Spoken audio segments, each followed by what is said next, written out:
Welcome, Dr. James Beckett, Sports Card Insights here with Rich Klein. We're talking about 73 Topps baseball, a set that was right on the edge of series and not series, the last of the old Topps. Some people will mark vintage as 73 and before, as opposed to 1980 and before. There's no hard and fast rule. But thanks, sponsors: Beckett Media, Beckett Grading, Beckett Authentication, ComC.com, Burbank Sports Cards, Mike's Stadium Sports Cards, Heritage Auctions, Hudson Scott Auctions, Topps, Panini, and Upper Deck. Of course, Topps produced them. If somebody walked in, Rich, you're in your store, somebody walks in with a whole bunch of 73 Topps baseball cards, are you excited or ho-hum? If they're high numbers, I'm excited. If they're first series cards, I'm convinced that they really opened the press for the 73 first series. I've seen so many 73 first series back in the day that I think it's 61 first series, or a couple of these years where for some reason the first series just is much more heavily produced than some of the other series. What do you think if I say there's a Roberto Clemente effect? What would you say to that? No, he definitely, and I think Hank Aaron's in the first series too. There are some good cards, but the commons, you're going to get an overload of commons. But I'd be very happy with the Clemente. I'd be very happy with the Aaron card. So they maybe ran the presses a little bit. I think they ran the presses. To really get them out there.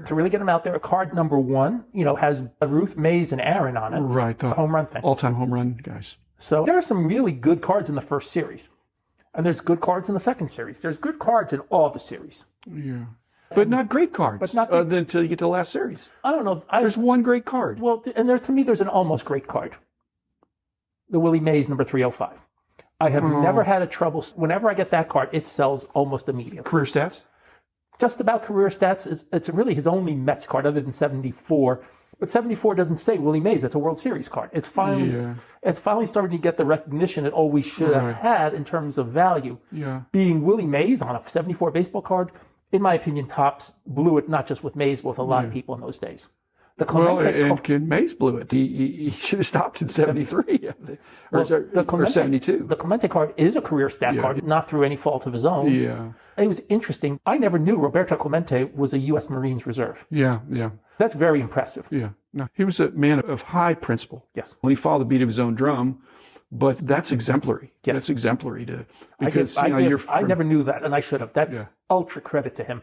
Good choice you made on your all-time favorite player with that. Did I have a choice? I think so. Well, I did have a choice in 73, and I've related that I had a choice of either for $14 or something like that. I had a choice to either buy a 73 Topps set or a 72 Topps set.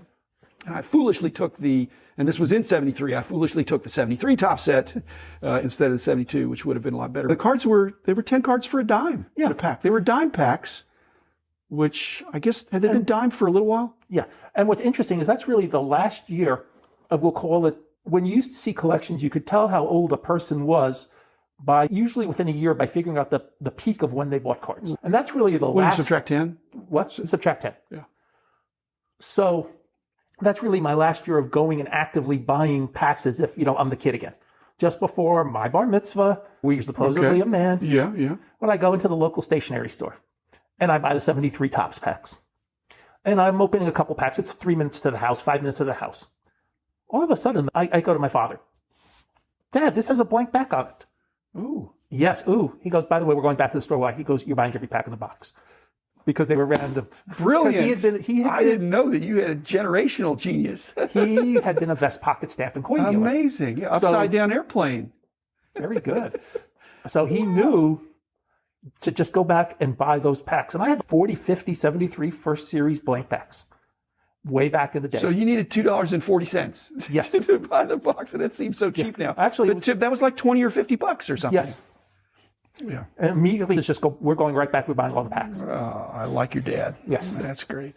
Yes. Okay. So you're still collecting in 73. I'm still collecting. And 74, 75, I begin collecting a little bit differently. Yeah. 73, I'm still collecting as if it's, as I described, 72, we'd only bought maybe the 5th series packs, and then maybe I bought some random. 73, I went back and bought the first series. And that's a great story. Were you 7th grade? What have you been? I was in 8th grade. 8th, okay. I was a year ahead. I got skipped the grade when I was young. Okay. I just was thinking that there was a big drop-off for me between 6th and 7th grade when I changed schools. Not as many people collected. Then between 8th and 9th, there was another big drop-off. We actually had a huge collection group in 8th and 9th grade at my school. Really? Yes. I got a lot of older cards that way. Sometimes I traded a better name to get the older cards just for fun, but it was fun to see the older cards of people I didn't know. I was always a little bit weird that way. I like knowing what I didn't know. I'm going to run a theory by you, and you can either affirm it or push back. But my thought is, unless it was your team, those multiplayer rookie cards in the last series of 73 were not highly desirable. No, they weren't. Because they were no names. It wasn't a hobby of finding the pre-rookie or the rookie.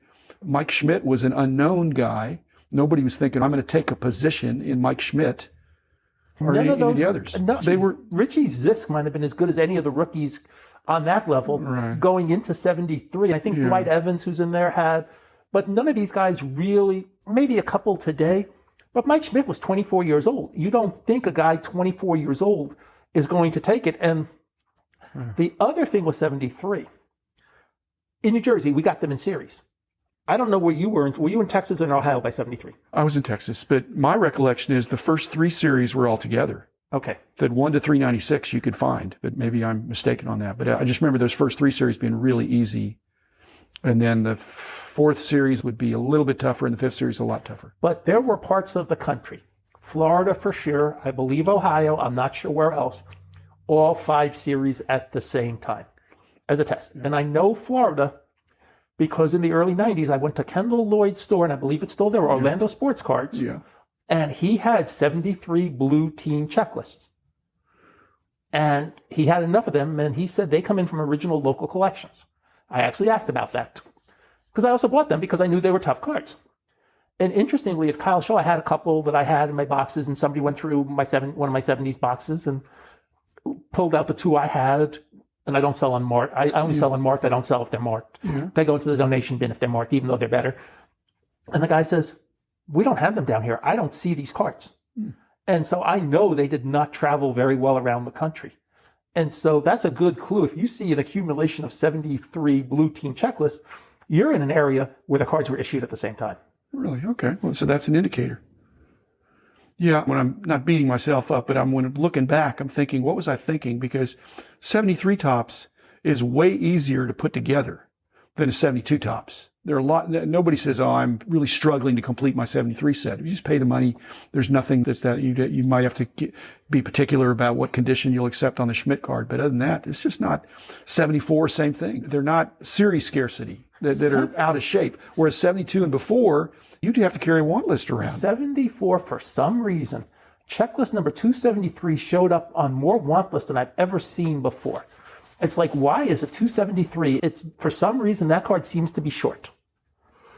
Because of bad cuts or something? Could be bad or cuts, quality control or something? Quality control, but that card, and I think there may be a hidden card like that or 2 in 73, but each series is 132 cards. Right. So you don't have double prints. You don't have short prints. That's why it's just a matter of, okay, if you don't find the card, it's because you don't like the centering or you don't like something about it. It's not a matter of, I can't find the card. Yeah. When I was buying collections back in the 70s, I mean, basically when you'd get an untouched collection that had not come from a collector, somebody that collected when they were a kid and that didn't trade a lot, they just got what they got out of the packs. It was a really good indication of the original supply ratios, or if something was a short print, like I said, a single print or a double print, if you got a big enough collection, you could see that. 73 is the first year where you couldn't have seen that. It just, they were all the same, other than the last series a little bit tougher. But I guess I like some level of complexity, and 73 tops doesn't have enough complexity for me. And what's interesting, it's also one of the easier OPG sets of the 70s. 73 OPG was done in one series. It was not done in multi-series, unlike any other OPG set before that. So interestingly, the test that they did with the 5 series was also being done in Canada at the same time. Can you tell 73 tops from OPG just from the front? I don't think so, but Aren't they a little bit more matte? I think yes. Yeah. But you have to feel it. Obvious on the back, though. The back's obvious. I think the front, you have to feel it. I've told you, when I go through the dollar boxes, I don't like to have to flip the card over. And so not that I'm making some appeal to the card companies, the visibility of just seeing the card, feeling the card, and knowing what it is from the front. If I've got to flip it over, on the other hand, and it's a 73 OPG, I'm thinking, if it's a dollar box, maybe I take it, maybe I don't. If it's a dime box, I probably take it. What if I'm going to take, and that's the one set, if I'm going to take it as a top, I guarantee you I'm going to take it as a tops card, I'm going to take it as an OPG card, because the value is going to be about the same. So, no difference, you think? I don't think there's a real big difference. No, I think Schmidt's cheaper, but other than that. Yeah, but by demand, the demand is so much lower the equilibrium. So there's lower demand but lower supply, and so the price is the price. But if I get a reasonably inexpensive Clemente or Aaron or Mays or anybody like that or Ryan, I'm just going to grab it anyway and let it sit until somebody who needs the card for their player collection just buy it. Yeah, like I said, the 73 Topps cards I had, it just seemed like when I did shows and I'd put them out, I'd sell the high numbers. Yes. Not fast, but they'd eventually sell. And I'd be stuck with a bunch of low numbers that I couldn't sell. Nobody needed them. Compared to the people. You have the same experience? I have the same experience. And as I said, I didn't think about it. 66 is another of those years. Those low numbers are really easy in 66. You get to the high numbers in 66. I know that's not like 73, but 73 high numbers, at least you have a fighting chance of selling. Even the semi-highs, you have a somewhat of an outside chance. Okay. Another situation for you, because we had an episode about a rack pack, but I believe there were rack packs in 73 as well. Okay, and the rack packs really were the best deal. Yes. Because they were the cheapest way to get cards. Is it like still 54 cards for 39 cents? For 39 cents, yeah. And so that's terrific. But they were retail. They were on hangers. You know, they had to be in certain kinds of, so they weren't in the places where you usually sell cards. I told you the story about buying 71s in a bicycle shop. Yeah. My point is, if you were to buy a rack pack of 73 Topps, other than being able to get some kind of a pristine 9.5 or 10, it wouldn't be a very exciting open. No. And yet people would be very excited to get unopened 73 Topps. Because you figure you have the chance of one of the good players. Every series has a good player or two at the very least. And I think that's part of it. And if it's untouched. If it's untouched, you might get a high. On the other hand, did you not see not great quality control from Topps? No. And a lot of, centering. Frequently a lot of offcuts. As I showed you, the blank backs. I had a 566 Jim Geddes card I got out of the pack. It was the size of a 56 Topps card. Oversized. How'd it fit in the pack? I don't know, but it fit in the pack, and it was an oversized card. Amazing. No, I like the complete sets. I like to have cards that have some interest. And I think the design was not something that was exceptional. And I'm trying to think, what was Topps' competition in those days? It wasn't Upper Deck. It wasn't Panini. Anything. It wasn't... The Fleer was doing some team logos or something. Yeah. And maybe they're right at the beginning of trying to do some of their other all-time... They did the World Series in 1771. They're doing Laughlin sets. Yeah. But they're all doing the things. I think if you look at 73 Topps as a transition set. Yeah. It's the transition from the cards in series to all at one time. And it's, no more short prints. Which permitted the distribution through retail, which started the next year, I think. Which you said was... J.C. Penney. Oh, Penny. J.C. Penney's. Which is... Mommy and Daddy, what's J.C. Penney's? They maybe now no they're more. Really they're in more. the bankruptcy courts now. Yeah. What's Kmart? There's so many of those sets that were issued retail on these companies and those. But that paved the way. If 73 hadn't been a step in that direction, and that really helped open up the hobby for. And also 73 football by that point also is done by series. We may not like that there are no real difficulties in the set. We may not like the design, but on a historical level, it's really an important transition. And so when I started out and said that there are some that think that the dividing line between vintage and modern is 72, 73, you would not shoot that down completely. I would not. In fact, me personally, I am more liberal in my boxes for cards to sale with 73 than with 74. And then I'm more liberal with 74 than with 78. And then I'm a lot more liberal with 78 than 81. So I definitely have some delineation points along the way. Right. And ComC, your employer, defines it at 1980. I think you're right, yes. And that's their choice. Thanks, everybody. Thanks, Rich, especially for Memory Lane for 73 Topps. That was the year I got way more serious into the hobby. And that set that I erroneously bought is no more. I do not have that anymore. That's okay. I don't have the blank backs either. So don't ask me. It was blank backs. So do not contact us for our surplus cards. Although you can come to Rich's show, which will probably be in March. You think? Yeah, I'm hopeful. Now, especially now that we have good news and light at the end of the tunnel. Vaccine. Yes. Okay. Good news, positive tone to end on. Thanks, Rich. Thanks, everybody. Be back tomorrow. The man in the house of cards.